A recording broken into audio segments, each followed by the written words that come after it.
ഇന്നത്തെ വചനം വിശുദ്ധ മത്തായി എഴുതിയ സുവിശേഷം 25-ാം അധ്യായം 1-ാം വാക്യം. സ്വർഗരാജ്യം വിളക്കുമെടുത്ത് മണവാളനെ എതിരേൽക്കാൻ പുറപ്പെട്ട 10 കന്യകമാർക്ക് സദൃശ്യം. കാരുണ്യവാനും സ്നേഹനിധിയുമായ നല്ല ദൈവമേ, അങ്ങേ തിരുസന്നിധിയിൽ ഞങ്ങളുടെ എല്ലാ പ്രാർത്ഥനകളെയും ചേർത്ത് വയ്ക്കുന്നു.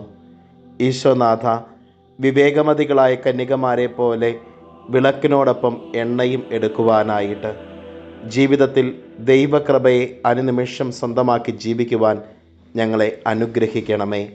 അമ്മേ മാതാവേ, ഞങ്ങൾക്ക് വേണ്ടി മാധ്യസ്ഥം യാചിക്കണമേ. നമ്മുടെ കർത്താവ് ഈശോ മിശിഹായുടെ കൃപയും പിതാവായ ദൈവത്തിൻ്റെ സ്നേഹവും പരിശുദ്ധാത്മാവിൻ്റെ സഹവാസവും നാം എല്ലാവരോടും കൂടെ ഉണ്ടായിരിക്കട്ടെ, ഇപ്പോഴും എപ്പോഴും എന്നേക്കും. ആമേൻ. ഇന്നത്തെ നിയോഗം: ജോലിയില്ലാതെ വിഷമിക്കുന്ന ഓരോ മക്കളെയും സമർപ്പിച്ച് പ്രാർത്ഥിക്കാം.